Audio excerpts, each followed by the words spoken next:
es un cuerpo o dispositivo con un magnetismo significativo que le permite atraer otros imanes o metales ferromagnéticos tales como hierro, cobalto, níquel.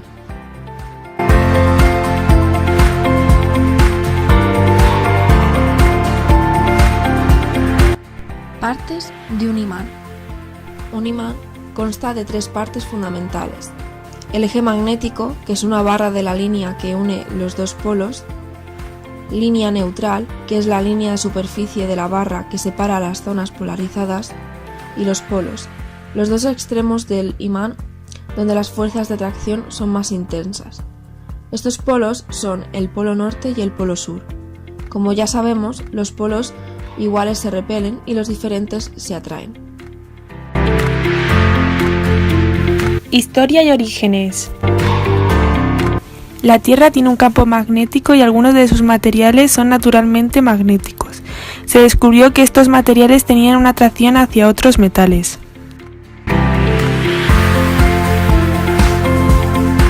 La palabra imán tiene origen griego, significa piedra de magnesia, lugar donde había piedras naturales que eran magnéticas. Se llamaron calamitas, que se podían atraer entre sí y también a pequeñas piezas de hierro.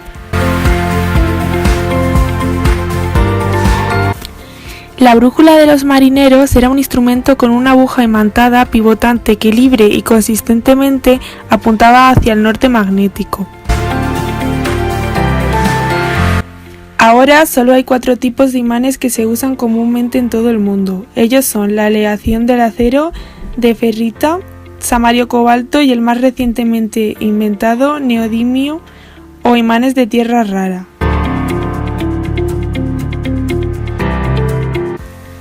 En 1940 llegaron a la escena los imanes de Alnico y comenzaron una revolución en el uso de los imanes permanentes. Por primera vez era posible sustituir electroimanes con imanes permanentes. Los imanes Alnico se utilizan ampliamente hoy en día y tienen un precio gradual de disponibilidad. Tipos de imanes. Los imanes pueden clasificarse según 2 parámetros. En primer lugar, según su origen, los imanes se clasifican en naturales y artificiales. Los imanes naturales son aquellos minerales que tienen propiedades magnéticas, como por ejemplo la magnetita, que está compuesto por óxido de hierro organizado en unidades que se repiten. Y los imanes artificiales, que son cuerpos de material ferromagnético al que se le ha comunicado la propiedad del magnetismo. Según la perduración de sus propiedades magnéticas, se distinguen 6 tipos de imanes.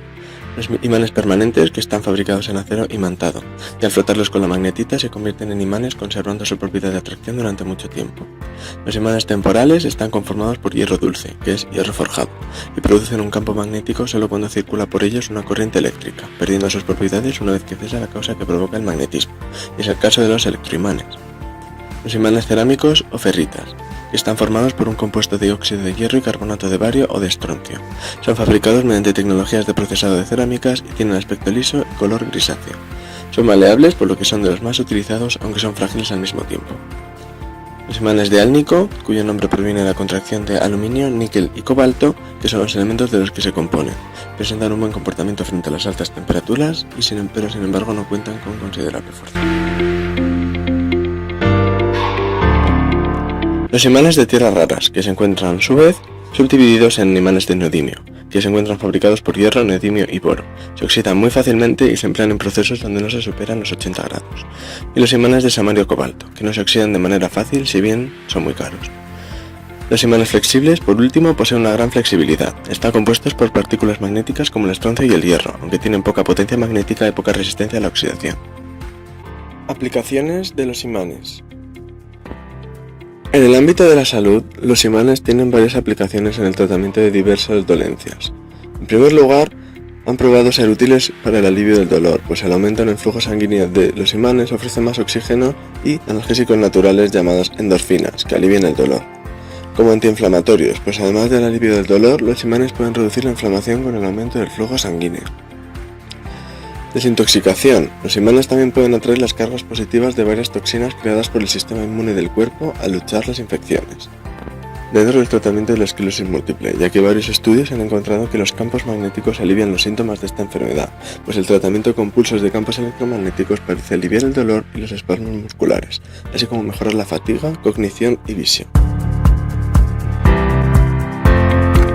Finalmente, dentro de las terapias convencionales, quizá la más conocida es la resonancia magnética nuclear, que es la forma más popular de radiología que utiliza campos magnéticos para detectar los iones de agua cargados positivamente del cuerpo humano. Los radiógrafos pueden mostrar contrastes marcados entre los distintos tejidos blandos del cuerpo, lo que hace la técnica de radiología preferida para las imágenes neurológicas y musculoesqueléticas.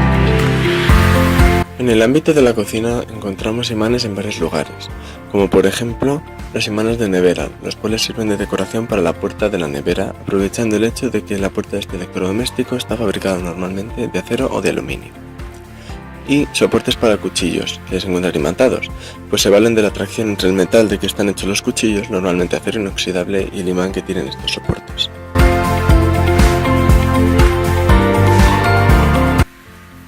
Tarjetas.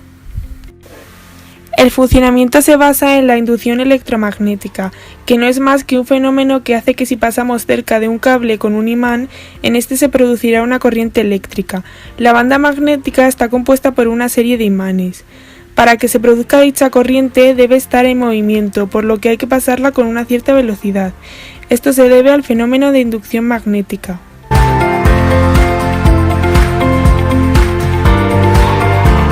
Altavoces. El funcionamiento del altavoz magnético está basado en la interacción que se produce en un electroimán situado entre imanes, al hacer circular por él la corriente que lleva codificada el sonido a reproducir. Los altavoces convencionales se construyeron con imanes de ferrita de hierro, que ofrecen un buen rendimiento pero son más pesados y voluminosos que los de neodimio. Imanes en los trenes. Gracias a los imanes es posible crear otro tipo de transporte, por ejemplo, el transporte de levitación magnética. Este es un sistema de transporte que incluye la suspensión, guía y propulsión de vehículos, principalmente trenes, utilizando un gran número de imanes para la sustentación y propulsión a base de la levitación magnética. La ausencia de contacto físico entre el carril y el tren hace que la única fricción sea con el aire. Los trenes de levitación magnética pueden viajar a muy altas velocidades, con un consumo de energía elevado, para mantener y controlar la polaridad de los imanes. En la industria electrónica. En la industria electrónica, las herramientas de trabajo y entretenimiento como las pantallas de televisión, ordenadores, ventiladores, motores, entre otros, requieren de imanes para su funcionamiento. Particularmente se usan los imanes electromagnéticos, los cuales solo funcionan cuando pasa electricidad por ellos. Ahora vamos a realizar un experimento en el que veremos la influencia de un imán sobre un ferrofluido casero. Haremos esto ya que es una de las aplicaciones del imán en la industria electrónica, concretamente en los altavoces. Necesitaremos crear un ferrofluido, que es un líquido que se polariza en presencia de un campo magnético.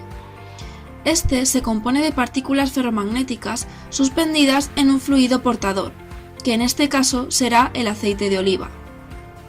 Los ferrofluidos se utilizan en altavoces para disipar el calor entre la bobina y el imán. Residen en lo que normalmente sería el hueco alrededor de la bobina, siendo mantenidos en posición por el imán del altavoz. Para realizar el experimento necesitaremos un poco de aceite de oliva, lana de acero, un colador, un imán y un mechero. Lo primero que vamos a hacer es quemar la lana de acero.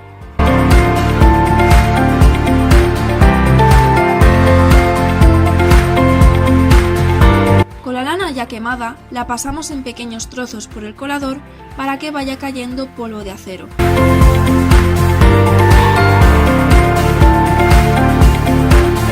Una vez hecho esto, mezclaremos el polvo con el aceite vegetal, removiéndolo con un palillo.